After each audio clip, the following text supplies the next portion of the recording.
Mark எழுதின சுவிசேஷ புத்தகம் 16வது அதிகாரம் 15 18 வரை வாசிங்க.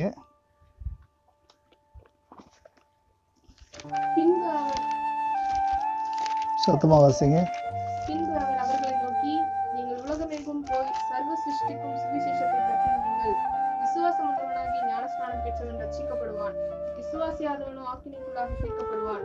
விசுவாசிக்கிறவர்களால் நடக்கும் அடையாளங்கள் ஆவன: நாமத்தினாலே பிசாசுகளை துரத்துவார்கள், நவமான பாஷைகளை பேசுவார்கள், சர்ப்பங்களை எடுப்பார்கள், சாவுக்கு எதுவான யாதொன்றை குடித்தாலும் அது அவர்களை சேதப்படுத்தாது, வியாதிஸ்தர் மேல் கைகளை வைப்பார்கள், அப்பொழுது அவர்கள் சுஸ்தமாவார்கள் என்றார்.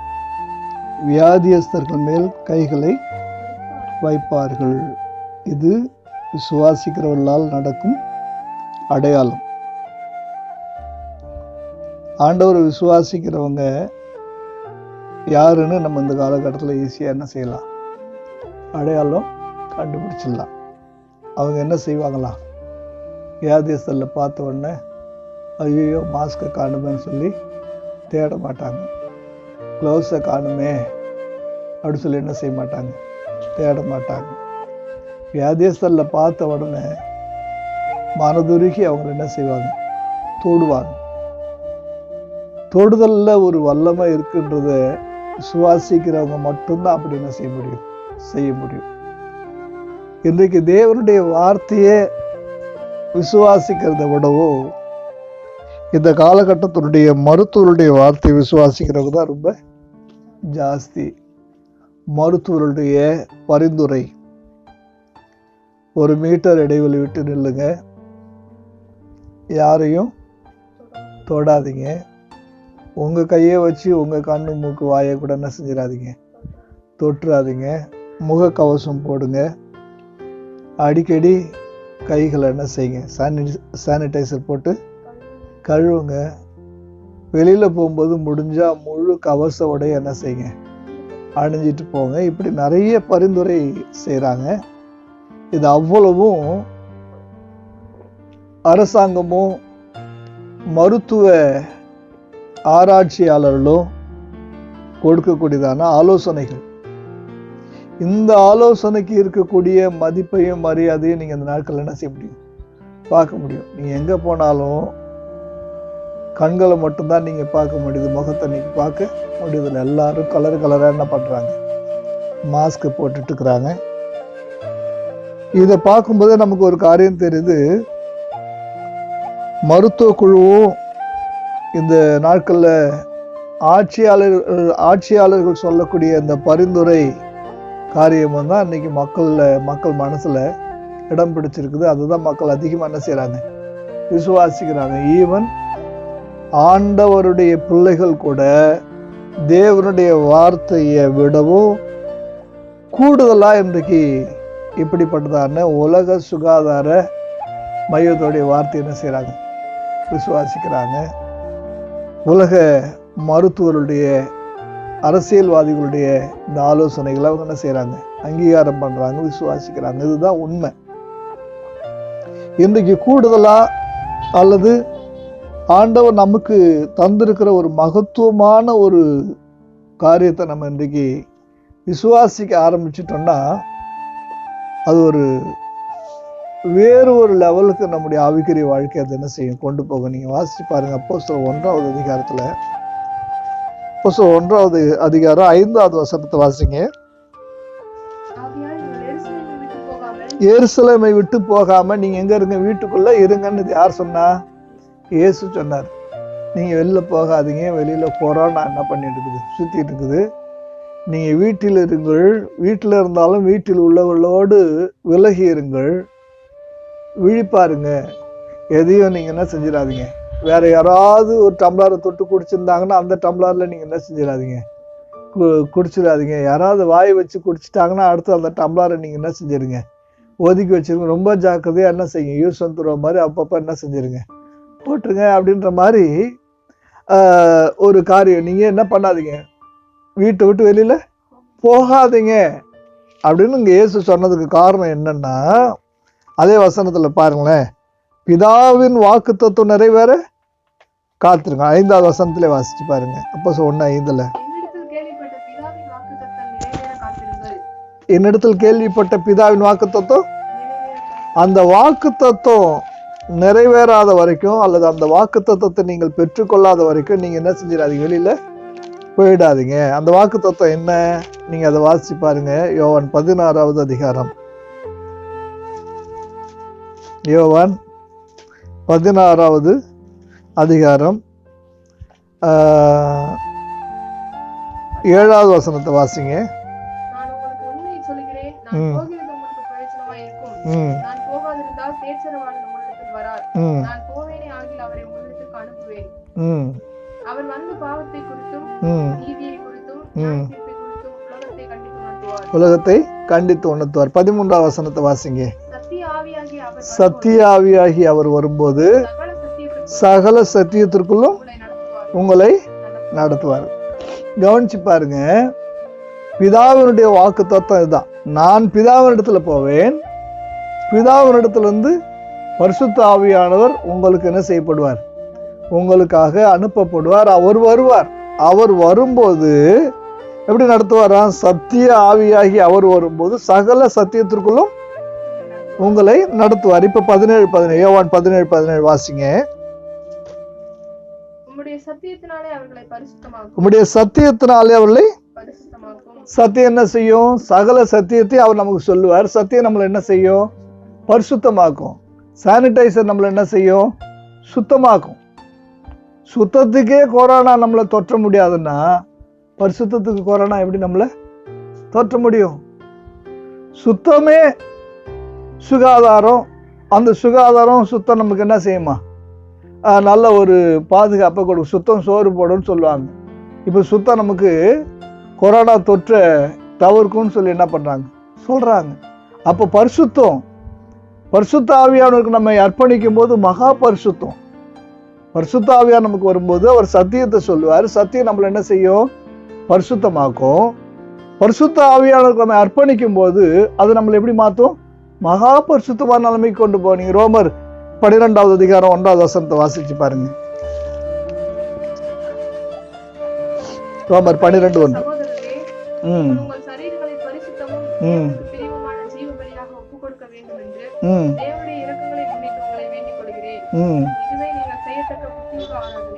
நீங்க செய்யத்தக்கதான ஒரு புத்தி உள்ள காரியம் இருக்குமானால், இயேசு சொல்லுகிறார், என் வார்த்தையை கேட்டு அதன்படி செய்கிறவன் புத்தியுள்ள மனுஷன். என் வார்த்தை கேட்டு அதன்படி செய்யாதவன் புத்தி இல்லாத மனுஷன் என்று மத்திய 7வது அதிகாரம் 24 நீங்க அதை என்ன செய்யலாம், வாசிக்க முடியும். அப்ப புத்தி உள்ள ஒரு மனுஷன்னா பிதாவினுடைய வாக்கு தத்துவத்தை நிறைவேற காத்துருங்க. அதை என்ன செய்யுங்க, பெற்றுக்கொள்ளுங்க. அவர் வரும்போது அவர் சத்தியத்தை உங்களுக்கு சொல்லுவாரு. அவருக்கு உங்களை நீங்க என்ன செய்யுங்க, ஒப்பு கொடுங்க. உங்கள் சரீரங்களை யாருக்கு ஒப்பு கொடுங்க, உங்கள் சரீரங்களை தேவனுக்கு, தேவன் அனுப்பக்கூடிய பரிசுத்த ஆவியானவருக்கு ஒப்பு கொடுங்க. இந்த சரீரத்துல வாசம் பண்ணது வாசி பாருங்க. 1 கொரிந்தியர் 3வது அதிகாரம்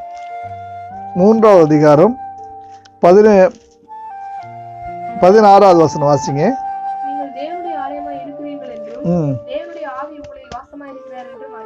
தேவனுடைய ஆவி நமக்குள்ள வாசமா இருக்க இந்த சரீரத்தை என்ன செய்யுங்க, ஒப்பு கொடுங்க. அதாவது தேவனுக்கு ஒப்பு கொடுங்க. தேவனுக்கு ஒப்பு கொடுத்தீங்கன்னா இந்த சரீரத்துல யார் வாசமா இருப்பா, தேவன் வாசமாயிருப்பார். தேவன் வாசமாயிருக்கும் போது இந்த சரீரத்தை ஒன்று என்ன செய்ய முடியாது, ஒன்றும் நெருங்க. ஏன்னா இது தேவனுடைய ஆலயம். தேவனுடைய ஆலயத்துல தான் எல்லா நன்மைகளும் புறப்படும். தேவனுடைய ஆலயத்துல இருந்துதான், தேவனுடைய ஆலயத்திலிருந்து ஒரு நதி புறப்பட்டு என்ன செய்ததாம், பாய்ந்ததுன்னு வாசிக்கிறோம்.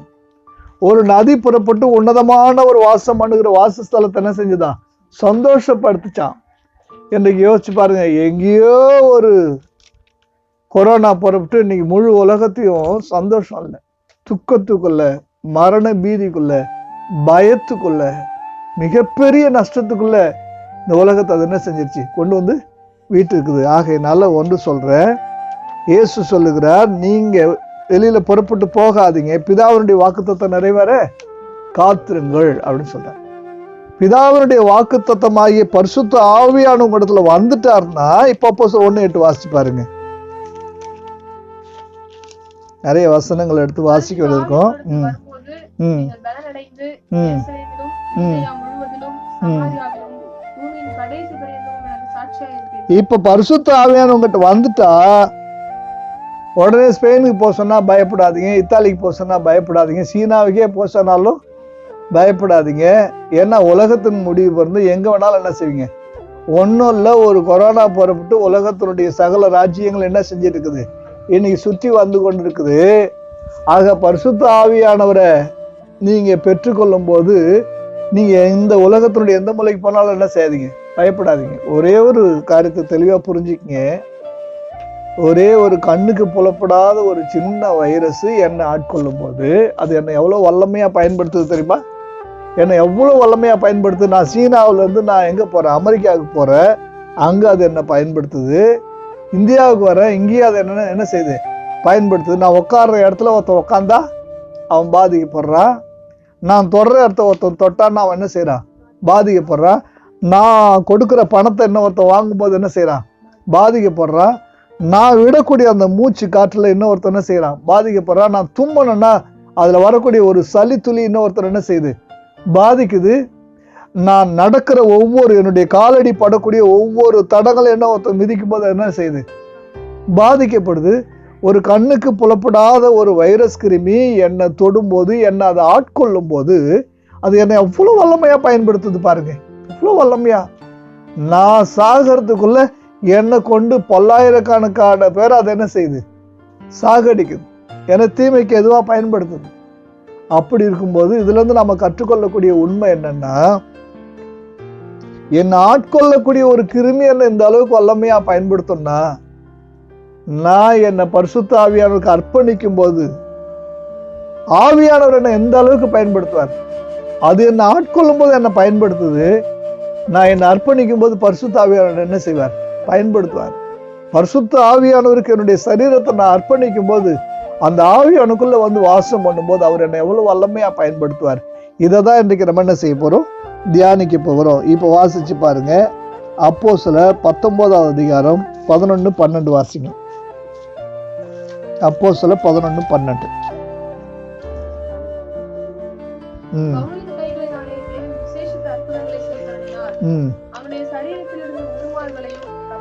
கொண்டு வந்து வியாதிக்காரர் மேல் போட வியாதிகள் அவர்களுக்கு நீங்கி போயின.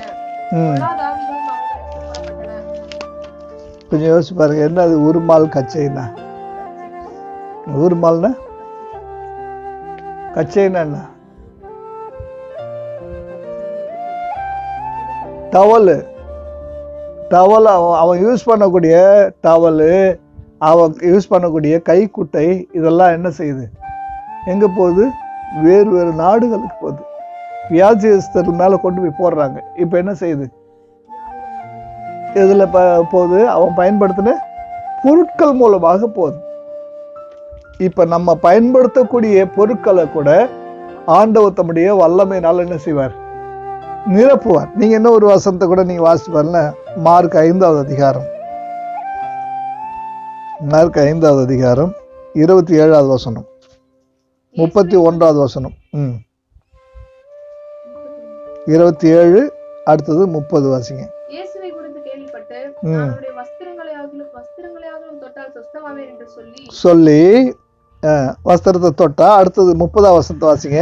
உடனே இயேசு தம்மிலிருந்து வல்லமை புறப்பட்டதை தமக்குள் அறிந்து ஜன கூட்டத்துக்குள்ளே திரும்பி என் வஸ்திரங்களை தொட்டது யார் என்று கேட்டார். என் வஸ்திரங்களை தொட்டது யார்? அப்படியானால் பரிசுத்த ஆவியானவர் ஒரு மனுஷனை ஆட்கொண்டால், அல்லது பரிசுத்த ஆவியானவர் தனக்கு அர்ப்பணிக்கக்கூடிய ஒரு மனுஷனை அவனுடைய வஸ்திரத்துல கூட தம்முடைய வல்லமை என்ன செஞ்சிருப்பார், வச்சிருப்பார். அந்த வஸ்திரத்தை தொடும்போது என்னாகுது, இந்த பெரும்பாடுள்ள ஸ்திரீனால அவர் என்ன செய்யல, தீட்டுப்படவில்லை.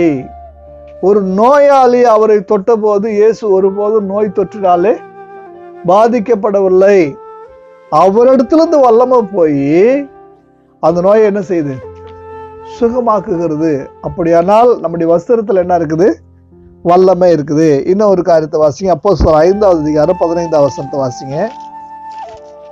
அப்போஸ்தலர் 5, 15, 16. பிணியாளிகளை படுக்கைகளின் மேலும் கட்டில்களின் மேலும் கிடத்தி, பேதுரு நடந்து போய் நம்முடைய நிழலாகிலும் அவர்கள் சிலர் மேல் படும்படிக்கு அவர்களை வெளியே வீதிகளில் கொண்டு வந்து வைத்தார்கள். சுற்று பட்டணங்களிலிருந்து திரளான ஜனங்கள் பிணியாளிகளையும் அசுத்தாவியினால் வாதிக்கப்பட்டவர்களையும் எருசலேமுக்கு கொண்டு வந்தார்கள். அவர்கள் எல்லோரும் குணமாக்கப்பட்டார்கள். கவனிங்க, கொரோனா தொற்று உள்ளவனுடைய நிழல் பட்டு ஒன்றும் பெருசா பாதிக்கப்பட்ட மாதிரி இது வரைக்கும் யாரும் என்ன செய்யல, சொல்லல. ஆனா இங்க வசனம் சொல்லுது, பரிசுத்த ஆவியானவருக்கு தன்னை அர்ப்பணித்த ஒரு மனுஷனுடைய நிழல் பட்டு என்ன செய்யறாங்க, திரளான மக்கள் என்ன செய்யறாங்க, சுகமாக்குறாங்க. அப்படியானால் தன்னை அர்ப்பணிக்கக்கூடிய பரிசுத்த ஆவியானவரை பெற்றுக்கொண்டதான ஒரு மனிதன் வீட்டுல பயந்து ஒளிந்திருக்க வேண்டிய அவசியம் இல்லை. அரசாங்கம் சொல்லுது வீட்டில் இருங்க, தப்பு இல்லை, வெளில போகும்போது முக கவசம் போடுங்க, ஒரு தப்புமே கிடையாது. ஆனால் அதே சமயத்தில் வாய்ப்பு கிடைக்கும் போது தேவனுடைய வசனத்தை விசுவாசிக்கக்கூடிய நீங்கள் வாய்ப்பு கிடைக்கும் போது ஒரு வியாதியஸ்தனை பார்த்து ஒதுங்காதீங்க. கை கொடுக்கும்போது கையை என்ன செய்யாதீங்க, உள்ள இழுத்துக்காதீங்க. வாய்ப்பு கிடைக்கும்போது நீங்கள் என்ன செய்யணும், தொட்டு செபிக்க வேண்டும். வியாதியஸ்தர் இடத்துல நீங்கள் நின்று என்ன செய்யணும், பேசணும். ஒரு மீட்டர் தள்ளி நின்று பேசணும். எச்சி மூலமாக பரவிட போகுதுன்னு என்ன செய்யக்கூடாது, பயப்படக்கூடாது. நீங்கள் இன்னைக்கு வீட்டில் இருக்கிறதுக்கு காரணம் பயத்தினால அல்ல, உங்கள் பாதுகாப்புக்காக அல்ல. ஆண்டவருடைய வசனம் சொல்லுகிறது, தன் ஜீவனை ரட்சிக்க விரும்புகிறான், அதை என்ன செய்வான், இழந்து போவான். இன்னைக்கு என் ஜீவனை கொரோனாவிலேருந்து பாதுகாத்துக்கிறதுக்காக நான் இப்படிப்பட்ட மருத்துவ ஆலோசனைகளை பின்பற்றுகிறேன். நாளைக்கு என் ஜீவனை யார் பாதுகாப்பது? இன்னைக்கு இந்த பிரச்சனைலேருந்து தப்பிட்டேன். ஒரு காலத்தில் எபோலாவிலேருந்து தப்பினேன். அதுக்கு அடுத்தது சிக்கன் குனியாவிலேருந்து தப்பினேன். விதவிதமான ஒரு கொள்ளை நோயிலேருந்து நான் தப்பி வந்துட்டேன். இப்போ என்ன வந்திருக்குது, கொரோனா. இதுலேருந்து தப்பிட்டா நாளைக்கு இன்னொன்று வராதுன்னு என்ன நிச்சயம்? சிங்கத்துக்கு தப்பணும் கரடிக்கு சிக்கின மாதிரி தான். அல்ல கவனிங்க, உலகத்துல நம்ம தப்புவதற்கு வேற வழியே இல்லை, வேற வழியே கிடையாது. ஒரு மனுஷன் பஸ்ல முன்னால உக்காந்துட்டு பேப்பர் படிச்சுட்டு போறான். படிக்கும்போது அந்த பேப்பர்ல ஒரு நியூஸு, பஸ்ல நேருக்கு நேராக பஸ்ஸு மோதி முன்னால் உக்காந்துருக்கிற 4-5 பேர் செத்துட்டாங்கன்னு படிக்கிறான். படித்த உடனே பயத்தில் ஏஞ்சி போய் சென்டரில் ஏதாவது சீட் இருக்கான்னு பார்த்து சென்டரில் என்ன பண்ணிட்டான், லாஸ்டில் உக்காந்துட்டான். லாஸ்டில் உக்காந்துட்டு அந்த பேப்பரை படிக்கும்போது பின்னால் வந்த லாரி மோதி பஸ்ஸில் பேக் சீட்டில் உட்காந்துருந்தவங்க செத்துட்டாங்கன்னா அவனுக்கு என்ன ஆயிடுச்சு, பயமாயிட்டான். இதுக்கு மேலே நம்ம பேக்கில் என்ன செய்யக்கூடாது, உட்காரக்கூடாதுன்னு சென்டரில் ஜன்னல் ஓரமாக என்ன செஞ்சான், உக்காந்தான். ஜன்னல் ஓரமாக உட்காந்தவன் அங்கே விபத்தில் மாட்டி சைடில் ஆக்சிடென்ட் ஆகி செத்தாங்கன்னு இந்த பக்கம் என்ன பண்ணிட்டான், உக்காந்தான். போகிற வேகத்தில் பஸ்ஸு கவுந்து செத்தா எல்லாரும் உள்ளவங்களாம் என்ன பண்ணிட்டாங்க, அதில் பள்ளத்தாக்கில் விழுந்தாங்கன்னொடனே இதுக்கு மேலே பஸ்ஸில் நம்ம என்ன செய்யக்கூடாது, போகக்கூடாதுன்னு இறங்கி நடக்க ஆரம்பிச்சிட்டான். நடைமேடையில் நடந்துட்டு போகிறான். நடக்கும்போது திடீர்னு நடைமேடையில் லாரி தாறுமாறாக ஓடி நடைமேடை நடந்தவர் மரணம் உடனே இது ரோட்டுக்கே நீ என்ன செய்யக்கூடாது, வரக்கூடாதுன்னு இறங்கி வயலில் நடக்க ஆரம்பித்தான். வயலில் வரப்பில் நடந்து சென்றவரை பாம்பு கடித்து அவர் மரணம் உடனே என்ன பண்ணுறதே அவனுக்கு தெரியல. எங்கே தான் இருக்குது, எங்கே போனாலும் என்ன இருக்குது, எங்கே போனாலும் மரணம் இருக்குது. அதுக்கு நம்ம என்ன செய்யக்கூடாது, தன் ஜீவனை ரட்சிக்க வகை தேடுகிறவன் அதை உலகத்தார் வேணாலும் அதை என்ன செய்யட்டும், ரட்சிக்க வகை தேடட்டும், சொல்லக்கூடிய ஆலோசனை பின்பற்றட்டும், எல்லாம் செய்யட்டும். ஆனால் நமக்கு ஒன்று தெரியும், இந்த ஜீவன் கிறிஸ்துவின் ஜீவனோடு இணைக்கப்பட்டிருக்கிற பொழுது எனக்கு என்ன இல்லை, மரணம் இல்லை. இந்த ஜீவன் உலகத்தோடு இணைக்கப்பட்டிருக்கும் போது நிச்சயமா என்ன உண்டு, இன்றைக்கு இல்லைனாலும் இன்னைக்கு வியாதி மூலமா இன்னைக்கு நான் வியாதிக்கு தப்பிட்டேன், நாளைக்கு என்னால் விபத்துக்கு தப்ப முடியுமா? சரி, விபத்துக்கும் தப்பிட்டேன், அதுக்கு அடுத்து எனக்கு வறுமைக்கு தப்பி பசிக்கு பட்டினிக்கு தப்பி என்னால் உயிர் வாழ முடியுமா? முடியாது. சரி, அதுக்கும் நான் தப்பிட்டேன், என் முதுமைக்கு வரக்கூடிய அந்த மரணத்துக்கு என்னால் தப்ப முடியுமா? தப்ப முடியாது. என்றாவது ஒரு நாள் எனக்கு என்ன உண்டு, மரணம் உண்டு. ஆகையினாலே இந்த ஜீவனை கிறிஸ்துவோடு இணைக்கக்கூடிய அந்த ஒரு ஜீவன் தான் பரிசுத்த ஆவியான. அவர் வரும்போது நமக்குள்ள அவர் என்ன செய்யறாராம்? வாசம் பண்ணுகிறாராம். அவர் நமக்குள்ள வாசம் பண்ணுகிற பொழுது ஒருபோதும் நமக்கு இந்த உலகத்துல வரக்கூடிய எந்த பொல்லாப்பு என்ன செய்யாது. வாதை நம்முடைய கூடாரம் நினைக்கும் போது இந்த வீடு நினைச்சிக்காதீங்க. எது கூடாரம்? நம்முடைய ஜீவன் வாசம் பண்ணக்கூடிய இந்த சரீரத்துக்கு பேர் தான் கூடாரம். இந்த கூடாரத்துல இருந்து நான் வெளியில வந்து பரலோகத்துல வாழ எனக்கு ஆசைன்னு பவுல் என்ன பண்றார் சொல்றார். நீங்க வேணா வாசிச்சு பாருங்க. நீங்க 2 கொரிந்தியர் 5வது அதிகாரம் 1வது வசனம் வாசிங்க. பூமிக்குரிய கூடாரமாகி நம்முடைய வீடு அழிந்து போனாலும் தேவனால் கட்டப்பட்ட கைவேலை அல்லாத நித்திய வீடு பரலோகத்திலே நமக்கு உண்டு என்று அறிந்து 4வது வசனம் வாசிங்க. இந்த கூடாரத்தில் இருக்கிற நாம் பாரத்தை தவிக்கிறோம். போர்வை களைந்து போட வேண்டும் என்று விரும்பாமல் மரணமானது ஜீவனாலே விழுங்கப்படுவதற்காக போர்வை தரித்தவர்களாய் இருக்க வேண்டும் என்று விரும்புகிறோம். இந்த ஜீவன் இந்த கூடாரத்துக்குள்ள இந்த ஜீவன் என்ன செய்யுது? பாரம் சுமந்து தவிக்கிறது. இது மரணத்தினால என்ன செய்யுது? மரணமானது ஜீவனாலே விழுங்கப்படுவதற்காக. மரணமானது பாவத்தினாலே விழுங்கப்படுவதற்காக அல்ல. பாவத்தினாலே விழுங்கப்பட்டால் அதுக்கு நித்திய நரகம். ஜீவனாலே விழுங்கப்பட்டால் அதுக்கு நித்திய ஜீவன். அந்த நித்திய ஜீவனை தரக்கூடிய அந்த நிலையில நம்முடைய ஜீவனை பரிசுத்த ஆவியானவரோட என்ன செய்யணும்? இணைக்கணும். பரிசுத்த ஆவியானவருக்கு நம்ம அர்ப்பணிக்கும் போது நம்முடைய முதல்ல சொன்ன வஸ்திரத்துல சுகம், 2வது நம்முடைய நிழல்ல கூட மிகப்பெரிய ஒரு இது, நம்முடைய நிழல்ல கூட ஒரு பெரிய அற்புத ஆண்டவர் வச்சிருக்காரு, வல்லமையே வச்சிருக்கிறார். அடுத்து நீங்க வாசிச்சு பாருங்க. மார்க்கு 8வது அதிகாரம் 22வது வசனம். மார்க் 8:22 இருந்து ஒரு சில வசனங்கள் வாசிங்க. பின்பு அவர் பெத்சாய்தா ஊருக்கு வந்தார். அப்பொழுது ஒரு குருடனை அவரிடத்தில் கொண்டு வந்து அவனை தொடும்படி அவரை வேண்டிக் கொண்டார்கள். அவர் குருடனுடைய கையை பிடித்து அவனை கிராமத்திற்கு வெளியே அழைத்து கொண்டு போய் அவன் கண்களில் உமிழ்ந்து அவன் மேல் கைகளை வைத்து வித்தியாசம் காண்கிறாயா என்று கேட்டார். ஒரு குருடன் மூஞ்சில அவர் என்ன செஞ்சிட்டார்? துப்பிட்டார். அவன் பார்த்துட்டானா இல்லையா? பார்த்துட்டான். நீங்க கடைசியில் நீங்க வாசிச்சு பார்த்தீங்கன்னா உங்களுக்கு தெரியும். 25வது வசனத்தை பாருங்க. அவர் மறுபடியும் அவன் கண்களின் மேல் கைகளை வைத்து அவனை ஏறிட்டு பார்க்கும்படி செய்தார்.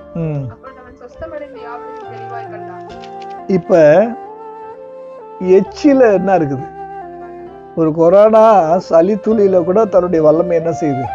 பரப்படுது. அப்படின்னா பரிசுத்த ஆவியானவர் நம்முடைய எச்சில கூட என்ன வச்சிருக்கிறார்? எச்சியில கூட ஒரு வல்லமை வச்சிருக்கிறார். இதை காண்பித்து கொடுப்பதற்காக தான் இயேசுநாதனுடைய அந்த ஊழிய நாட்களை நம்ம ஆழமா என்ன செய்யணும்? பழிக்கணும். அடுத்து இன்னொரு வசனத்தை நீங்க வாசிச்சு பாருங்க. அப்போஸ்தலர் 14வது அதிகாரம் 9வது வசனம். லூக்கா 22:61 வாசிங்க.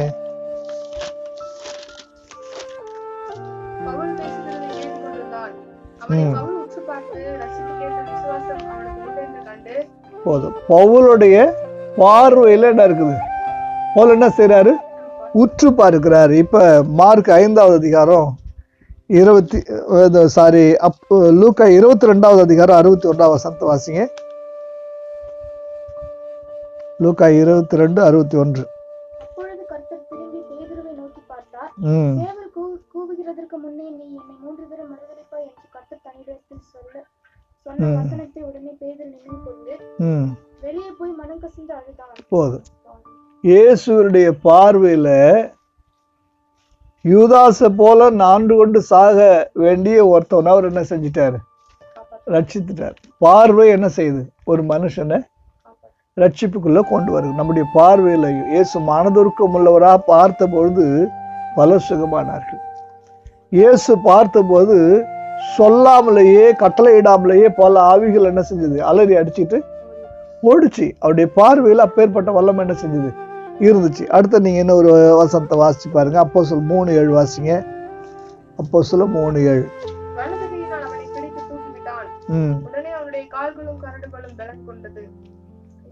தாயின் கற்பத்திலிருந்து, அதாவது பிறந்தது முதற்கொண்டு சப்பானியா இருந்த ஒருத்தவனை பேதுரு என்ன செய்றார்? தூக்கி விடுறான். இப்ப அவன் கையினுடைய தொடுதல்ல என்ன இருக்குது? அவன் என்ன ஆயிட்டான்? தூக்கி விட்ட உடனே அந்த முடவன் எப்படி நடக்கிறான்? மானை போல துள்ளுறான். துள்ளி குதிச்சு நின்று நடந்து, அது பயங்கரமான அந்த வசனத்தை நீங்க பார்த்தீங்கன்னா அவ்வளோ ஆச்சரியமா இருக்கும். அப்பேற்பட்ட வல்லமை எதுல வச்சிருக்காரு? கரத்தினுடைய தொடுதல்ல வச்சிருக்கிறார். இன்னொரு வசனத்தை கூட நீங்க வாசிங்க, யாக்கோபு 5:14 வாசிங்க.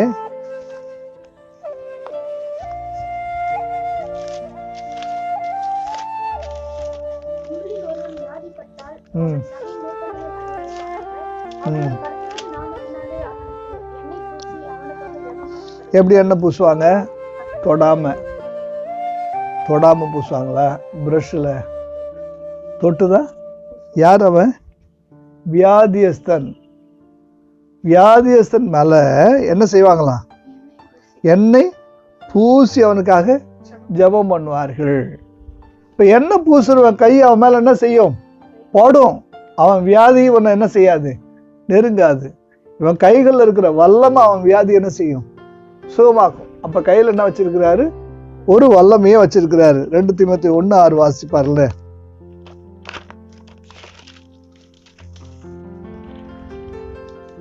2 தீமோத்தேயு 1:6.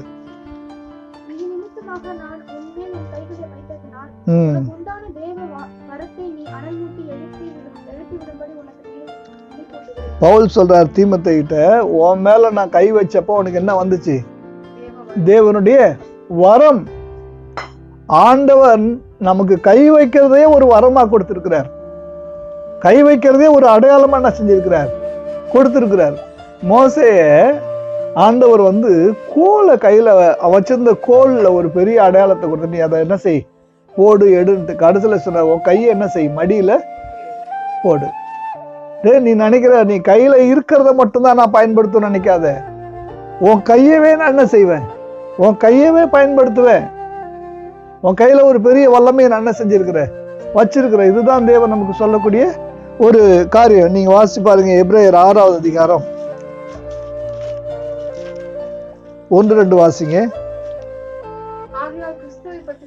கிறிஸ்துவை பற்றி சொல்லிய மூல உபதேச வசனங்களை நாம் விட்டு செத்த கிரியைகளுக்கு நீங்களாகவும் மனம் திரும்புதல், தேவன் பேரில் வைக்கும் விசுவாசம், ஸ்நானங்களுக்கு அடுத்த உபதேசம், கைகளை வைக்குதல், மரித்தோரின் உயிர்த்தெழுதல், நித்திய நியாய தீர்ப்பு என்பவைகளாகிய அஸ்திபாரத்தை மறுபடியும் போடாமல் பூரணராகும்படி.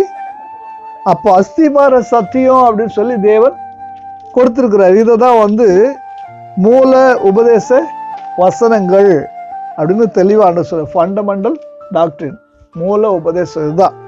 அதுல ஒரு காரியம் என்ன இருக்குது? கைகளை நான் கையை வைக்கும்போது அவன் விசுவாசியா இருந்தா அவனுக்கு பரிசுத்த ஆவியோட அபிஷேகம், வியாதியஸ்தனா இருந்தா அவனுக்கு சுகம். என்னுடைய கைகள்ல தேவன் என்ன செஞ்சிருக்கிறார்? வல்லமை வச்சிருக்க. அவன் தேவையுள்ளவனா இருந்தா அவனுக்கு ஒரு ஆசீர்வாதம். இந்த கைகளை வச்சு ஜெபிக்கும் போது அப்படிப்பட்ட காரியத்தை கர்த்தர் என்ன செஞ்சிருக்க வச்சிருக்கிறாரு. ஆனா இன்னைக்கு அடிக்கடி கையை கழுவுங்க. கையை நீங்க அடுத்தவனை கையெடுத்து கும்பிடும் போது கூட உங்க கை ரெண்டும் ஒன்னோட ஒண்ணு என்ன செஞ்சிடக்கூடாது. ஆமா, நீ நான் சொல்லும் போது உதடுகள் நாம் என்று சொன்னாதான் உதடு, இன்னும் கொஞ்சம் நல்ல உதடு கூட என்ன செஞ்சிடக்கூடாது, ஒட்டக்கூடாது அப்படின்னு சொல்றாங்க. உங்க உதட்டுலதான் அது என்ன செய்யுது, பரவுதுன்னு சொல்லக்கூடிய ஒரு சூழ்நிலையில பிசாசு என்ன செஞ்சிருக்கிறான். அப்படி கொண்டு இதெல்லாம் வெளியில கேட்கறவங்களுக்கு எப்படி இருக்கும்? நல்லா இருக்கும். சுலோகங்கள்லாம் வீட்டில் இருங்கள், விலகி இருங்கள், விழித்திருங்கள், கேட்கறதுக்கு நல்லா இருக்கும் எல்லா சுலோகங்களும். ஆனா இதெல்லாமே தேவனுடைய வார்த்தைக்கு புறம்பானது. தேவன் வச்சிருக்கிற சத்தியத்துக்கு, அதுவும் தேவனுடைய பிள்ளைகளுக்கு இது புறம்பான ஒன்று. கைகளை வைக்க வேண்டிய கட்டாயம், அதான் வசனம் சொல்றது. இது அஸ்திபாரம். அஸ்திபாரம் இல்லாம நிறைய பேர் இன்னைக்கு என்ன செஞ்சுட்டு இருக்கிறாங்க? அஸ்திபாரம் சத்தியமே தெரியாதபடிக்கு அப்படியே அலசலா இருக்கிறாங்க. இன்னொரு காரியத்தை கூட நம்ம என்ன செய்யலாம், வாசிக்கலாம்.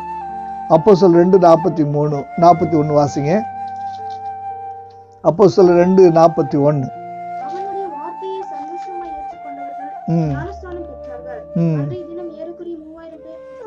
அவனுடைய வார்த்தையை கேட்டவங்க என்ன செஞ்சாங்க? ஆமா, யாருடைய வார்த்தைய? ஏன் குரல் சத்தம் கேட்டாங்க என்ன உண்டாகும்? ஒரு சந்தோஷம் உண்டாகும், அங்க ரட்சிப்பு உண்டாகும். ஒரு கந்தாகிய மந்திரி அவனுக்கு பிலிப்பியருடைய வார்த்தையை அவன் ஏற்றுக்கொண்ட போது என்ன செஞ்சான்? ஞானஸ்நானம் பெற்றான். அதே போல உன் படுக்கையை எடுத்துக்கொண்டு நடன்னு சொல்லி சொன்னப்ப அவர் இன்னும் கையெல்லாம் பிடிச்சி தூக்கி விடல. 38 வருஷமா யாராவது என்னை தூக்கிட்டு போய் சிலோகம் குளத்துல போடுவாங்களான்னு எங்க உட்காந்துருக்கிறான். ஆனா இயேசு 38 வருஷத்துக்கு பிற்பாடு வந்து அவனுக்கு தொடவே இல்லை. ஒரு படுக்கையை எடுத்துக்கொண்டு வாசிச்சு பாருங்க. யோவான் 5:8 வாசிங்க. யோவான் 5:8. இயேசு அவனை நோக்கி, எழுந்திரு, உன் படுக்கையை எடுத்துக்கொண்டு நட என்றார். உடனே அந்த மனுஷன் சுத்தமாகி தன் படுக்கையை எடுத்து ஏதோ தொட்டாரா? தொடவே இல்லை. வார்த்தை எவ்வளோ ஒரு அற்புதம் பாருங்க. அது மாத்திரம் கிடையாது, நீங்க 5வது அதிகாரத்திலேயே நீங்க கவனிச்சீங்கன்னா 4வது அதிகாரம் 53 வசனத்தை வாசிங்க. உன் குமாரன் பிழைத்திருக்கிறான் என்று இயேசு தன்னுடனே சொன்ன மணி நேரம் அதுவே என்று தகப்பன் அறிந்து அவனும் அவன் வீட்டார் அனைவரும் விசுவாசித்தார்கள். கலிலேயாவில இருந்து சொல்றாரு, ஒரு மனுஷன் சுகமாவா, நீ போடா அப்படின்னு. கப்பர்நகூம்ல இருக்கிறவன் என்ன செய்யறான்? சுகமாவறான். தம்முடைய வார்த்தையை அனுப்பி என்ன செய்யறாரா? வார்த்தையை அனுப்பி. எப்படி? ஒரு வைரஸ் காத்துல பரவுதுன்னா சொல்றான் கொஞ்சம் தூரம் தான் பரவும், அதுக்கப்புறம் அது என்ன செஞ்சிடும்? அதனுடைய வல்லமை அவ்வளவுதான். ஆனா இந்த வார்த்தையை பூமியின் கடைமுனையில இருக்கக்கூடிய ஒரு இடத்துல கூட ஆண்டவர் என்ன செய்வார்? பரிசுத்த ஆவியானவரை பெற்ற ஒரு மனுஷனுடைய வார்த்தையை, அவனுடைய சத்தத்தை, அவனுடைய குரலை எங்க துணிக்க பண்ணாலும் கர்த்தருடைய சத்தம் காதை வனாந்தரத்தை அதிர பண்ணுமா. கர்த்தருடைய பிள்ளைகளுடைய சத்தமும் அப்படிதான். எல்லா வைரஸ் கிருமிகள் என்ன செய்யும்? அதிர பண்ணும். நம்ம பேசுனா அந்த பேச்சு சத்தத்துல அதெல்லாம் என்ன செய்யும்? ஓடும். அப்பேற்பட்டதான ஒரு காரியத்தை ஆண்டவர் நம்முடைய வார்த்தைகள் என்ன செஞ்சிருக்க வச்சிருக்கிறாரு. அது மட்டும் இல்ல, யோவான் 9:6 வாசிங்க. யோவான் 9:6.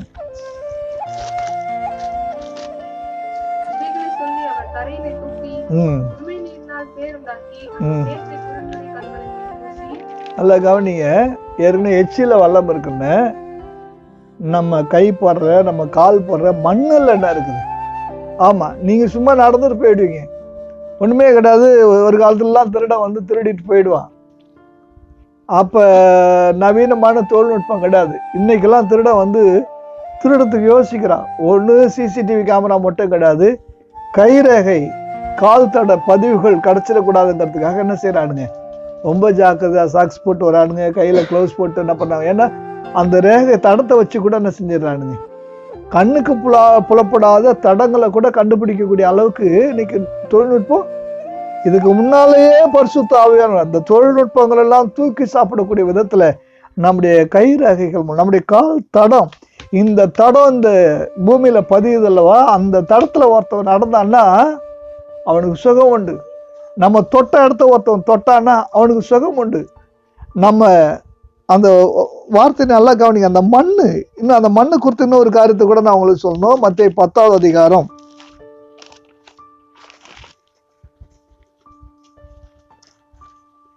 14வது வசனத்தை வாசிங்க. மத்தேயு 10:14. எவனாகிலும் உங்களை ஏற்றுக்கொள்ளாமல் உங்கள் வார்த்தைகளை கேளாமல் போனால் அந்த வீட்டையாவது பட்டணத்தையாவது விட்டு புறப்படும் போது உங்கள் கால்களில் படிந்த தூசியை உதறி போடுங்கள். காலில் படிஞ்ச அப்ப என்ன அர்த்தம்? நம்ம கால் படக்கூடிய அந்த மண்ணு ஒண்ணு நம்மால ஆசீர்வதிக்கப்படும். நமக்கு எதிராக அவங்க இருந்தாங்கன்னா நம்மால அது நியாய தீர்ப்பு நல்ல மிகப்பெரிய மோசமான விளைவுகள் என்ன செய்யுமா? சந்திக்குமா? நடந்து போகக்கூடிய நம்முடைய அந்த பாதை, நம்முடைய காலில் ஒட்டி இருக்கிற தூசு கூட. காரணம் என்னன்னா, ஆண்டோடைய வார்த்தையை விசுவாசித்து ஆண்டோடைய வார்த்தையை சுமந்து கொண்டு வாழக்கூடிய நாம் நடக்கும்போது தேவன் நம்முடைய பாதங்களுக்கு கூட ஒரு அழகு இருக்கிறத பார்க்கிறார். பாதங்கள் இருக்கக்கூடிய வல்லமை அவர் என்ன செய்யறார் பார்க்கிறார். மலைகளிலே சுவிசேஷக்கூடிய பாதங்கள் எவ்வளவு அழகா இருக்குது. எனக்காக நடக்கிற கால்கள் என்று சொல்லி அவருக்காக நடக்கிற கால்கள், அவரை விசுவாசித்து அவருடைய வார்த்தைகளை இதயத்துல சுமந்து சொல்லக்கூடியவருடைய அந்த பாதத்துல தேவன் தம்முடைய வல்லமை என்ன செய்யறார் வச்சிருக்கிறார். அதுல ஒட்டி இருக்கிற தூசுக்கு கூட என்ன இருக்குது? உங்க உடம்புல ஒட்டி இருக்கக்கூடிய இந்த நூலாலான அந்த ஆடைக்கு ஒரு வல்லம் இருக்கும்போது காலில் ஒட்டி இருக்கிற தூசுக்கு வல்லம் இருக்காதா? அப்படியானா பரிசுத்த ஆவியானவர் எவ்வளவு வல்லமையா நம்மளை பயன்படுத்துறாரு பாருங்க. இன்னொரு வசனத்தை கூட நீங்க என்ன செய்யலாம், நீங்க வாசிக்கலாம். யோவான் 2வது அதிகாரம் 7வது வசனத்தை வாசிங்க. யோவான் 2:7. ஒருத்தர் ரெண்டு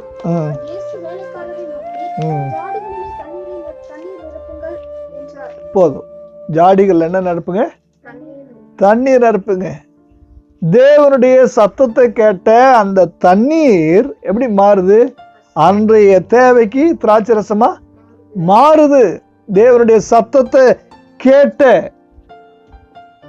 அந்த இஸ்ரவேல் ராஜா, தேவனுடைய சத்தத்தை கேட்ட அந்த யோசபாத் ராஜா, அவங்களுக்கு ஆதரவு அந்த தண்ணி எதிரினுடைய கண்களுக்கு எப்படி மாறுது? ரத்தமா மாறுது. ஆக தண்ணியில பரவுதான். எதுல பரவுது? காத்துல பரவுது, தண்ணியில பரவு. நம்ம மூலமா பரிசுத்த ஆவியான தண்ணியிலையும் தம்முடைய வல்லமையை என்ன செய்வார்? தண்ணியிலையும் தம்முடைய வல்லமையை பரப்பார். எலிசா சொல்றாரு, நீ போய் யோர்தான்ல 7 தரம் மூழ்கு. இப்ப எலிசாவின் சத்தத்தை யோர்தான் நதி என்ன செய்யுது? கேட்குது. அவனுக்குள்ள இருக்கிறதான அந்த வல்லமை அந்த தண்ணீரிலே கலக்குது. இவன் போய் அந்த தண்ணீர்ல மூழ்கும் போது அந்த வல்லமை தண்ணீர்ல இருந்து யாருக்கு புறப்படுது? நாகமானுக்கு புறப்படுது. அப்படின்னா தண்ணியில இயற்கைக்கு அப்பாற்பட்ட வல்லமை வச்சிருக்கிறார். யோசிச்சு பாருங்க. நம்ம முழு உலகமும் இன்றைக்கு அப்படியே ஸ்தம்பிச்சு போயிருக்குது. முழு உலகமும் ஸ்தம்பிச்சு போயிருக்குது. மரண இருளின் பள்ளத்தாக்குல நடந்தாலும் நான் பொல்லாப்புக்கு பயப்படேன். இப்ப முழு உலகமும் எப்படி மாறி போச்சு? மரண இருளின் பள்ளத்தாக்கா மாறிடுச்சு. எங்க பார்த்தாலும் பிணக்கு பொட்டலாம் மாதிரி கட்டி பிளாஸ்டிக் பைகள் அப்படி இருக்க கட்டி கொண்டு போய் என்ன பண்றாங்க? தூக்கி வீசுறானுங்க. எங்க பார்த்தாலும் மரண இருள். மரண இருளின் பள்ளத்தாக்குல வீட்டை விட்டு வெளில வரத்துக்கு எல்லாம் என்ன செய்யறானுங்க? அவன் குகைக்குள்ள கெபிக்குள்ள ஒளிஞ்சிட்ட மாதிரி இன்னைக்கு வீட்டுக்குள்ள ஒளிஞ்சிருக்கிறான். இத்தாலி, அமெரிக்கா, ஸ்பெயின், ஜப்பான், வடகொரியா, தென்கொரியா, சீனா போன்ற எல்லா நாடுகளும் இன்னைக்கு என்ன செஞ்சிருக்குது? பயந்து போய் உள்ளுக்குள்ள என்ன செய்யறானுங்க? ஆமா, அப்படியே அந்த மரண இருள் எல்லாரையும் சூழ்ந்திருக்கு. ஆனா இந்த மரண இருளின் பள்ளத்தாக்குல நடக்க எனக்கு வாய்ப்பு கிடைச்சா நான் பொல்லாப்புக்கு பயப்படாம நடப்பேன். பொல்லாப்புக்கு பயப்படாம நடப்பேன். நீதிமான் சிங்கத்தை போல நடப்பேன். சிங்கத்தினுடைய நடையில நீங்க பார்த்தீங்கன்னா அது எங்கேயும் என்ன செய்யாது? பின்னிட்டு அதை என்ன செய்யாது? பின்னால அது அடி வைக்காது. அப்படி அது என்ன செய்யும்? கம்பீரமா போயிட்டே இருக்கும். அந்த மாதிரி பொல்லாப்புக்கு பயப்படாம நடக்கக்கூடிய ஒன்று. ஐயோ, என்னாகும்? சீனான்றப்ப கொஞ்சம் தைரியமா இருந்துச்சு. பக்கத்துல பாகிஸ்தான்றப்ப கொஞ்சம் பக்குன்னு இருந்துச்சு. இந்தியான்ன உடனே கொஞ்சம் இதயம் கொஞ்சம் ஆட்டம் காண ஆரம்பிச்சிச்சு. தமிழ்நாடுன்ன உடனே இன்னும் ஒரு மாதிரி ஆச்சு. நம்ம இருக்கிற ஊர் பேரை காட்ட உடனே இங்கேயுமா? கடைசியில் நம்ம தெரு முனையில ஒரு ஆள், அடுத்து பக்கத்து வீடுன்றப்ப நமக்கு எல்லாமே படுத்துருது. ஆஹா, நாளைக்கு எங்கே தான் வரும்? நாளைக்கு இங்கே தான் அப்படின்ற ஒரு நிலைமையில நமக்குள்ள ஒரு பயங்கரமான ஒரு பயம். முதல்ல தொற்று எதில் பிடிக்குது? பயத்தொற்று. அந்த பயத்தினாலே என்ன செய்றாங்க? ஐயோ, எதிர் வீட்டில் முஸ்லீம் இருக்கிறாங்க, அவங்களுக்கு கொரோனா தொற்று, வாசலை திறக்கவே பயமா இருக்குது. திறந்தா யாரை பார்க்குற மாதிரி இருக்குது? எதிர் வீட்டை பார்க்குற மாதிரி இருக்குது. அக்கா சொல்லுது, அவங்க வீட்டுக்கு முன்னால் வீடு எது? முஸ்லீம் வீடு. ஐயோ, கதவை திறந்தாலே எப்படி இருக்குது? பயமா இருக்கு. மாமா டேபிளில் உட்காந்துருக்கும் போதே எப்படி தான் உட்காந்துருக்கிறாரு? மாஸ்கோட தான் என்ன செய்கிறாரு? உட்காந்துருக்கிறாரு. அப்படி ஒரு இந்த பயமே முதல்ல நம்மளை என்ன செஞ்சிடும்? தொற்றிடும். அதுக்கப்புறம் அந்த பயத்தின் மூலம் பிசாசு என்ன செய்வான்? கொண்டுருவான். கவனிங்க, நீங்க நடக்க வழி இல்லாத இடத்துல கூட நீங்க எப்படி நடப்பீங்க? பயம் இல்லாம நடப்பீங்க. கொந்தளிக்கிற கடல் மேல கூட முன்னால நிக்கிற இயேசுவை கண்ணால பார்த்தீங்கன்னா தன்னால நடப்பீங்க. பேதுரு என்ன செய்யறான்? அவனுக்கு விசுவாசம் இருந்துச்சா? அதெல்லாம் தெரியாது. அவர் தான் இயேசு, அவர் வான்னு சொல்லிட்டாரு. அப்புறம் என்ன?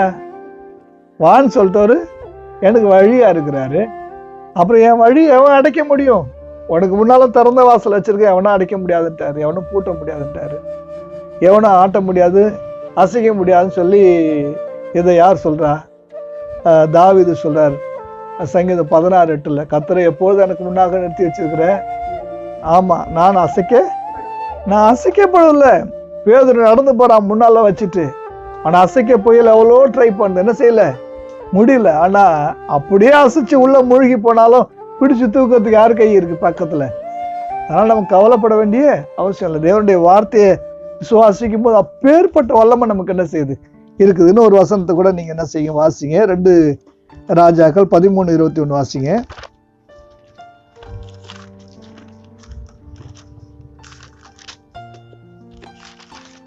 அவர்கள் மனுஷனை அடக்கம் பண்ண போகையில் ம் அந்த தண்டை கண்டு அந்த மனுஷனை எலிசாவின் கல்லறையில் கொண்டார்கள்.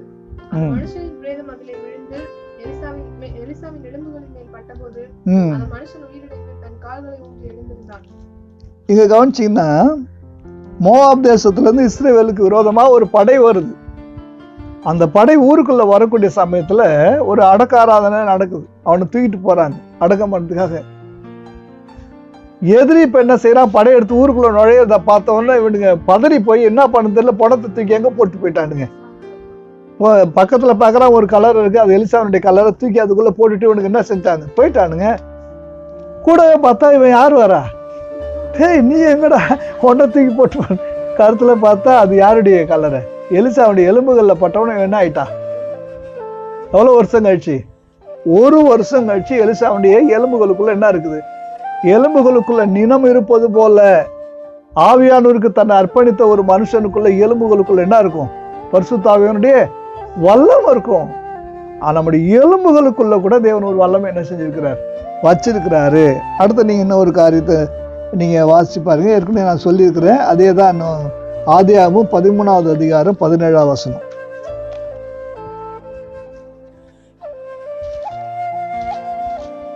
ஆதியாகமம் 13:17.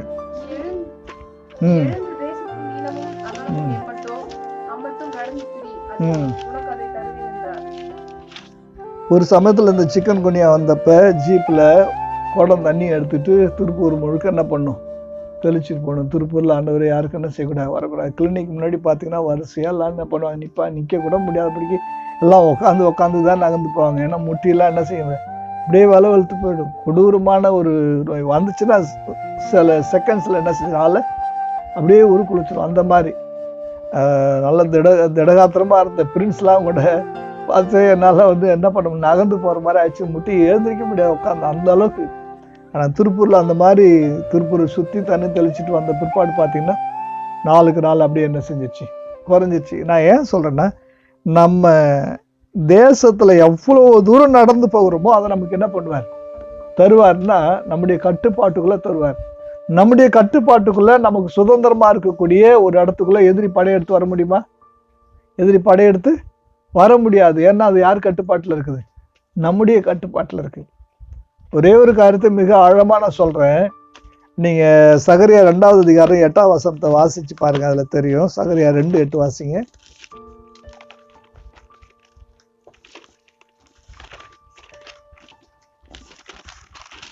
பிற்பாடு மகிமை உண்டாகும் என்று சேனைகளின் கர்த்தர் சொல்கிறார். உங்களை கொள்ளையிட்ட ஜாதிகளிடத்திற்கு என்னை அனுப்பினார். உங்களை தொடுகிறவன் அவருடைய கண்மணியை தொடுகிறான். தொடுகிறவன் அவருடைய கண்மணியை தொடுறான். அதுக்கு என்ன அர்த்தம்? உன்னை தொடர்வன் என்ன, உன்னை தொடர்வன் என்ன தொடுறான்னு அர்த்தம். என்ன ஒருத்தன் தொட்டான்னு அவன் யாரை தொடுறான், இயேசுவை தொடுறான். இயேசுவை தொட்டா என்ன கிடைக்கும், இயேசுவை தொட்டா அவன் என்ன தேவைக்காக தொடுறானோ அது கிடைக்கும் அவனுக்கு. 12 வருஷமா பெரும்பாடுள்ள ஒரு ஸ்திரீ அவரை தொட்ட உடனே பெரும்பாடு நீங்கிட்டு சுகம் கிடைச்சது.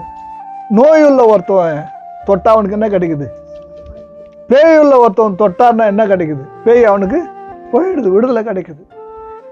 அப்ப என்னை தொடர்வன் மூலமா எனக்கு எதுவும் வராது. என்னை தொடர்வன் மூலம் என்கிட்ட இருந்து தான் அவனுக்கு போகும். நல்லா கவனிங்க, என்னிலிருந்து வல்லமை புறப்பட்டுச்சு. என்னை ஒருத்தன் தொட்டான்பா, குஷ்டரோகி தொட்டுட்டா, நான் தீட்டு போட்டுட்டா, யாரும் என் பக்கத்துல வராதிங்க, அவனுக்குள்ள இருந்து தீட்டு எனக்குள்ள வந்து அப்படி ஏதாவது இருக்குதா? இல்லை. என்னை தொட்டா ஆவியானவர் எனக்குள்ள வாசமா இருந்தா என்கிட்ட இருந்து தான் வல்லமை புறப்படுமே ஒழிய அங்கிருந்து எதிர்த்து என்ன செய்யாது, வராது. இது தேவன் நமக்கு, உன்னை தொடுகிறவன் என்னை தொடுகிறான் சொல்லிட்டார். அப்ப என்ன ஒருத்தன் தொட நான் அனுமதிக்கும் போது அவன் யாரை தொடுறான், தேவனை தொடுகிறான். தேவனை தொட்டவனுக்கு வேண்டியதெல்லாம் என்ன செய்யும், கிடைக்கும். ஆனா இன்னைக்கு பிசாசு மிக தந்திரமா, நானும் யாரையும் தொட்டுடக்கூடாது, என்னையும் யாரும் தொட்டுடக்கூடாதுன்னு பிசாசு எவ்வளவு தந்திரமா என்ன செய்யறான், வேலையை வச்சுட்டா. யாரையும் தொட்டுடாதீங்க, உங்களை யாரையும் தொடர அளவுக்கு கிட்டவும் நெருங்கிடாதீங்க. 1 மீட்டர் 2 மீட்டர் இடைவெளி விட்டு என்ன செய்யுங்க, இருங்க. யோசிச்சு பாருங்க. நான் விசுவாசத்தோட நானே என் தலை மேல என் கையை வச்சு ஜெபம் பண்ணா என் வலி நீங்கும், எனக்கு சுகம் கிடைக்கும். இப்ப என் கையை என்ன தொடக்கூடாதுன்னு தான் பிசாசு. நான் இன்னொருத்தனை தொட்டுடக்கூடாதுன்றான், இன்னொருத்தன் என்ன தொட்டுடக்கூடாதுன்றான். ஆனா வசனம் சொல்லுது, ஒன்ன ஒருத்தன் தொட்டான்னா அவன் யாரை தொடுறான்? என்ன தொடுறான். உன்னை அழிக்கணும்னு தொடுறவன் அழிஞ்சு போவான். உன்கிட்ட தேவையோட ஒருத்தவன்ட்ட வந்து உன்னை தொட்டுட்டான்னா அவனுக்கு தேவைகள் என்ன செய்யப்படும்? ஆக இதுல நம்ம தெரிந்து கொள்ளக்கூடிய காரியம் என்னன்னா, என் தொடுதல் மூலமாக தேவன் என்ன செய்ய என் கைகள்ல அபிஷேகத்தை வச்சிருக்கிறார். 5 விதமான ஊழியங்கள் ஆண்டவருக்கு கொடுத்திருக்கிறார். சபைக்கு எத்தனை ஊழியம்? சிலரை அப்போஸ்தலராகவும், சிலரை தீர்க்கதரிசிகளாகவும், சிலரை சுவிசேஷகராகவும், சிலரை மேய்ப்பர்களாகவும், சிலரை போதகர்களாகவும் 5 விதமான ஊழியங்களும் 5 விரல்களுக்கு அடையாளம். இது அத்தனையும் ஜனங்களை சென்று அடையணும். ஜனங்களை இது என்ன செய்யணும்? தொடணும். அதான் கைக்கு அடையாளமா இருக்குது. இந்த விரல்கள் மூலமாகத்தான் தேசத்துல என்ன செய்யும்? ஒரு நதி அதாவது ஒரு ஆறு என்ன செஞ்சுச்சான்? நீங்க வாசிச்சு பாருங்க, ஆதியாகமம் 2வது அதிகாரம். ஒரு நதி புறப்பட்டு 4 வாசிச்சு பாருங்க, 10வது அதிகாரம் 10வது வசனம்.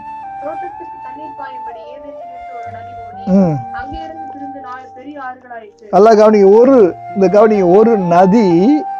ஒரு நதி புறப்பட்டு 4 நதி. அது சபை 4 ஆறுகளாக என்ன செய்யுது? புறப்பட்டு போகுது. இந்த தேசம் ஏதேனா மாறணும்னா சபையின் மூலமாக புறப்படக்கூடிய இந்த ஆசீர்வாத நதிகளாகிய ஊழியங்களும் தான் இந்த தேசத்தை ஏதேனா மாற்ற முடியும். இல்லைன்னா இந்த தேசம் கெத்செமனே தோட்டம் போலதான் என்ன செய்யும்? மாறும். இல்லைன்னா ஒருபோதும் பாவம் என்ன செய்யாது? தீரவே தீராது. ஒரு நதி அது 4 ஆறுகளாக புறப்பட்டு போவது போல 5 விதமான ஊழியங்களை தேவன் என்ன செஞ்சிருக்காரு? வச்சிருக்காரு. இன்னைக்கு 5 விதமான ஊழியத்தை முடக்கிட்டான். மிஸ்டரிகள் வெளியில் என்ன செய்யக்கூடாது? போகக்கூடாது, திருப்பிரசங்கம் பண்ணக்கூடாது, கைப்பிரதி கொடுக்கக்கூடாது, எந்த விதமான ஊழியங்களும் சபையில் ஆராதனை நடத்தக்கூடாது, எதுவுமே பண்ணக்கூடாது. எல்லாம் என்ன செய்யறாங்க? க்ளோஸ் பண்ணி வச்சிருக்கிறாங்க. இந்த நதிகளை இந்த தடுத்து நிறுத்திட்டா அந்த தேசம் ஒருபோதும் என்ன செய்ய முடியாது? ஒருபோதும் ஆசீர்வதிக்கப்பட முடியாது. உண்மையை தெளிவா தெரிந்து கொள்ளுங்க. ஒருபோதும் பயப்படாதீங்க. நீங்க தொட்டாதான் சுகம்னா நீங்க தொட்டாதான் சுகம். உங்க மூலமா ஒரு அற்புதத்தை ஆண்டவர் வச்சிருந்தாருன்னா அது உங்க மூலமா தான் என்ன செய்யும்? நடக்கும். வேற யாரு 12 வருஷமா எந்த மருத்துவம் தொட்டாலும் என்ன கிடைக்காது? சுகம் கிடைக்காது. 12 வருஷமா வேற எந்த எப்பேற்பட்ட பிரசித்தி பெற்ற டாக்டர்ஸ் வந்து மருந்து கொடுத்தாலும் என்ன செய்ய முடியாது? ஒன்றும் பண்ண முடியாது. 18 வருஷம் கோணி அப்படித்தான், 38 வருஷம் திமிர்வாதக்காரன் அப்படித்தான். ஏசு வந்து அவனை தொடணும்னா அவர் வந்து தொட்டாதான் காரியம் நடக்கும். அதே போலதான் இந்த தேசத்துக்கு திருச்சபைகளுடைய தொடுதல் வேண்டும். இந்த தேசத்துக்கு ஜெபிக்கருடைய தொடுதல் வேண்டும். இந்த தேசத்துக்கு மிஸ்டரிகளுடைய தொடுதல், போதகருடைய தொடுதல், சுவிசேஷருடைய தொடுதல், தீர்க்கதரிசிகளுடைய தொடுதல், அப்போஸ்தலருடைய தொடுதல் இந்த தேசத்துக்கு தேவை. அது இருந்தாதான் அந்த தேசம் என்ன செய்யப்படும்? ஆசீர்வதிக்கப்பட முடியும். அது இருந்தாதான் அந்த தேசத்தினுடைய எல்லா வியாதி கிருமிகள் என்ன செய்யும்? மாறும். ஒரு மோசேயின் ஜெபம் எகிப்தினுடைய வாதையை நீக்குமானால், ஒரு பினகாசுடைய ஊழியம் தேசத்தினுடைய வாதையை மாற்றுமானால், இன்றைக்கு நம்முடைய ஜெபமும் நம்முடைய தொடுதலும் நம்முடைய ஊழியமும் இந்த தேசத்துக்கு ஒரு பெரிய மாற்றத்தை தரணும்னு சொல்லி என்ன செய்யுங்க? சொல்லுங்க. ஜனங்களுக்குள்ள ஒரு பெரிய வல்லமை என்ன செய்யணும்? இருக்கிறத ஜனங்க புரிஞ்சுக்கணும். தேவ ஜனங்களுடைய மனதை பிசாசு குருடாக்கிட்டான். அவங்க முகத்துல அவன் என்ன செஞ்சிட்டான்? மாஸ்க போட்டுட்டான். பேசினா வார்த்தை எங்க வந்துடக்கூடாது? வெளில வந்துடக்கூடாது. அவங்க எச்சியில வல்லமா புறப்பட்டுறக்கூடாது. அவங்க கைய என்ன பண்ணிட்டான்? க்ளோஸை போட்டு விட்டுட்டான். அவங்க டைரக்டா எங்கேயும் என்ன செஞ்சிடக்கூடாது? தொட்டுவிடக்கூடாது. அவங்க நடந்துடக்கூடாதுன்னு காலை கட்டி வீட்டுல என்ன செஞ்சிட்டான்? உட்கார வச்சுட்டான். வெளியில போயிடாதுன்னு. ஆண்டவர் எப்போ உட்கார வச்சாரு? நீ பாதிக்கப்படக்கூடிய நிலையில இருந்தா நீ வெளியில போகாத. பரிசுத்த ஆவியானவர் இல்லைன்னா நீ பாதிக்கப்படுவ. நோய் உனக்கு தொற்றும். நீ உள்ள உட்காரு. ஆவியானவர் வந்த பிற்பாடு நீங்கள் உலகம் எங்கும் புறப்பட்டு போய் சகல உலகம் நீ புறப்பட்டு போ. நீ வீட்டுல இருக்காத, உனக்கு இங்க என்னடா வேலைன்னு கேட்கிறார். யார? எலியாவை பார்த்துக்க. நீ எப்பேற்பட்ட ஆளு, நீ ராஜாக்களை அபிஷேகம் பண்ண வேண்டிய ஆளு, நீ எங்க இருக்கிற? கெபியில வந்து இங்க உட்கார்ந்து இருக்கிற. கெபியில என்ன பண்ண? சாப்பிட்டுட்டு போறவன் தான் எங்க போவான்? அங்க போவான். நீ அங்க அந்த மாதிரி சாப்பிட்டு ஒரு இடத்துல உட்கார்ந்து இருக்கிறியே, உனக்கு இங்க என்ன வேலை? எழுந்து போ, ஆசைகள் அபிஷேகம் பண்ணு. நீ எலிசாவை என்ன செய்? அபிஷேகம் பண்ணு. யெகூவை அபிஷேகம் பண்ணு. ஊழியங்களை ஆண்டவர் கொடுக்கிறார். ஜெபிப்போம். இப்படிப்பட்ட விசுவாசத்தை, வசனத்தினுடைய புரிதலை, சத்தியத்தினுடைய வெளிச்சத்தை, சத்தியத்தினுடைய தெளிவை தேவன் ஒவ்வொரு விசுவாசிகளுக்கும், ஒவ்வொரு ஊழியர்களுக்கும், திருச்சபையை சார்ந்த தேவனுடைய ஊழியத்தை செய்யக்கூடிய ஒவ்வொரு மிஷனரிகளுக்கும் பேர்பட்ட வல்லமையினுடைய வெளிச்சத்தை, சத்தியத்தினுடைய பிரகாசத்தை காண்பித்து தேவன் அவளை எழுப்பணும். அவள் மூலமா அந்த தேசத்துக்கு ஒரு மிகப்பெரிய வல்லமை என்ன செய்யணும்? வெளிப்படணும். ஒரு ஊழியக்காரன் கூட கொரோனாவில் செத்தான்னு வரக்கூடாது. முந்தின நாள்ல டெல்லியில எஸ்கே ராஜா என்கிறதான ஒரு பிரசித்தி பெற்ற ஒரு தேவனுடைய ஊழியர் கொரோனா தொற்றுனால இறந்து போன 2 பிள்ளைகள், உடைய மனைவி தனிமைப்படுத்தப்பட்டு செய்தி கேட்டப்ப அவ்வளோ மனசுக்கு சங்கடமா இருந்துச்சு. கடைசி காலத்துல தேவன் தம்முடைய ஜனங்களை மிகப்பெரிய வல்லமையோடு பாதுகாக்க, தம்முடைய ஜனத்தின் மூலமாக மிகப்பெரிய வல்லமையை தேவன் வெளிப்படுத்த, ஒரு பெரிய அபிஷேகத்தை நம்முடைய தேசத்துல கர்த்தர் காண்பித்து கொடுக்க நம் ஜெபிப்போமா? ஜெபம் பண்ணுவோம். மீண்டும் சொல்றேன், கண்ணுக்கு புலப்படாத ஒரு வைரஸ் கிருமி என்னை ஆட்கொள்ளுமானால் அது என்னை எவ்வளவு வல்லமையாய் பயன்படுத்துகிறது என்பதை கவனிச்சு பாருங்க. பரிசுத்த ஆவியானவர் கண்ணுக்கு புலப்படாத நிலையில்தான் அல்லாமலும் பலத்த காற்றடிக்கிற முழக்கம் போல பரிசுத்த ஆவியானவர் இறங்கி வந்து அவர் உட்கார்ந்திருந்த வீடு முழுவதை நிரப்பினார் என்று வாசிக்கிறோமே. அதுபோலதான் பரிசுத்த ஆவியானவர் எப்படி நம்முடைய ஜீவனை நம்ம கண்ணால பார்க்க முடியாதோ, காற்றை எப்படி கண்ணால பார்க்க முடியாதோ, அதுபோலதான் பரிசுத்த ஆவியானவர்களுடைய கண்ணால பார்க்க முடியாது. கண்ணுக்கு புலப்படாத ஜீவனை போல, கண்ணுக்கு புலப்படாத காற்றை போல பரிசுத்த ஆவியானவர் உங்களை நிரப்புவாராக. நீ உட்கார்ந்து இருக்கிற வீடு முழுவதை நிரப்புவாராக. நீங்கள் போகிற இடத்துல ஆவியானவருக்கு உங்களை அர்ப்பணிக்கும் போது ஆவியானவர் பலத்த ரீதியில் உங்களை பயன்படுத்துவார். ஆட்கொள்ளக்கூடிய வைரஸ் கிருமி அப்படி உங்களை பயன்படுத்துமானா, அர்ப்பணிக்கப்பட்ட உங்களை பரிசுத்த ஆவியானவர் எப்படி பயன்படுத்துவார்? உலகத்தின் முடிவு பரியந்தம், உலகத்தின் கடைசி பரியந்தம். இந்த வார்த்தை கவனிங்க. தேவனுடைய மனுஷனுடைய வாயிலிருந்து புறப்படுகிற ஒவ்வொரு வார்த்தைக்கும் வல்லமை உண்டு. ஒவ்வொரு வார்த்தைக்கும் வாழ வைக்கக்கூடிய வல்லமை உண்டு. இதைதான் இயேசு ஊழியத்தினுடைய ஸ்டார்டிங்ல சொன்னார். மனுஷன் அப்பத்தினால் மாத்திரமல்ல, தேவனுடைய வாயிலிருந்து புறப்படுகிற ஒவ்வொரு வார்த்தையினாலும் பிழைப்பார். ஊழியக்காரன் பேசினான்னா, பரிசுத்த ஆவியானவருடைய அபிஷேகத்தை பெற்றவன் பேசினான்னா, ஒவ்வொரு வார்த்தையிலும் பிழைப்பு உண்டு. ஒவ்வொரு வார்த்தையிலும் ஒரு ஜீவன் பிழைக்கும். அன்னைக்கு நம்மை சுற்றிலும் ஜீவன் செத்து கொண்டு இருக்கிறது. மரணம் மும்முரமாய் இருக்கிறது. ஒரே நாள் அமெரிக்காவில் முந்தா நாள் 2700 பேர், நேற்றுக்கு 3000 சில்லற. இத்தாலி, ஸ்பெயின் போன்ற பகுதிகளில் தொடர்ந்து எங்க தேசத்துக்கு இதை வெளியில சொல்றதுன்னு சொல்லி மரண செய்திகளை வெளியில சொல்லாதபடிக்கு மறைத்து வைக்கிறார்கள். பிணங்களை குவித்து வைக்கிறார்கள். அடக்கம் பண்ண இடமில்லாதபடிக்கு பிணங்களை கடலிலே தூக்கி வீசுகிறார்கள். பல தீவுகளுக்கு கொண்டு போய் வரிசையா ஒட்டுமொத்தமா போட்டு புதைக்கிறார்கள். புலவு கொடுமை. தேவனே, தேசத்தினுடைய உம்முடைய பிள்ளைகளுடைய கண்களை பிரகாசமாக்குங்க. பவுல் ஜெபிக்கிறார் அல்லவா, ஆண்டவரே பிரகாசமுள்ள மனக்கண்களை இந்த ஜனங்களுக்கு தாங்கன்னு சொல்லி ஆண்டவருடைய பிள்ளைகளுக்கு ஆக பவுல் விண்ணப்பிக்கிறார். பிரபஞ்சத்தின் தேவனானவன் மனதை குருடாக்கிறான் என்று சொல்லி பவுல் சொல்லுகிறார் 2 கொரிந்தியர் 4:4. எலிசா தன் வேலைக்காரனுக்காக ஜெபிக்கிறார். ஆண்டவரே, என் வேலைக்காரனுடைய கண்களை திறந்தருளும். அவன் கண்கள் சீரியருடைய படைகளை பார்த்து பயந்து போயிருக்கிறது. அவன் கண்கள் கொரோனா பீதியினாலே நிறைந்திருக்கிறது. கண்களை திறந்துருளுங்கப்பா. உடைய ஊழியக்காரருடைய கண்களை திறந்துருளுங்க. விசுவாச பிள்ளைகளுடைய கண்களை திறந்துருளுங்க. அவளை சுற்றிலும் இருக்கிற வேறொரு வளிமண்டலத்தை அவர்கள் பார்க்கட்டும். அவளை சுற்றிலும் இருக்கிறதான பரிசுத்த ஆவியாருடைய வல்லமை அவர்கள் பார்க்கட்டும். அவர்கள் தொடுதலில் இருக்கிற, அவள் நடந்து போகும்போது அவர்கள் பாதப்பட்ட இடங்களில் இருக்கிற அற்புத வல்லமை அவர்கள் பார்க்கட்டும் அப்பா. அவள் விடுகிற சுவாசத்தில் இருக்கிற, அவள் பேசுகிற குரலில் இருக்கிற, அந்த வார்த்தையில் இருக்கிற, பயன்படுத்தக்கூடிய ஆண்டவரே ஆடையில் இருக்கிற, பயன்படுத்தக்கூடிய பொருளில் இருக்கக்கூடிய வல்லமையே இந்த ஜனங்க உம்முடைய பிள்ளைகள் காண உதவி செய்யுங்கப்பா. அப்படி பிரகாசம் உள்ள மனக்கண்களை பிள்ளைகளுக்கு தாங்க ஆண்டவரே என்று சொல்லி எல்லாரும் ஆண்டோடைய வார்த்தைகளுக்காக நன்றி சொல்லி ஸ்தோத்திரம் பண்ணுவோமா. என் ஆத்துமாவே கர்த்தரை ஸ்தோத்திரி, முழு உலகோடி பரிசுத்த நாமத்தை ஸ்தோத்திரி. ஆத்துமாவே கர்த்தரை ஸ்தோத்திரி, அவர் செய்த சகல உபகாரங்களையும் மறவாதே.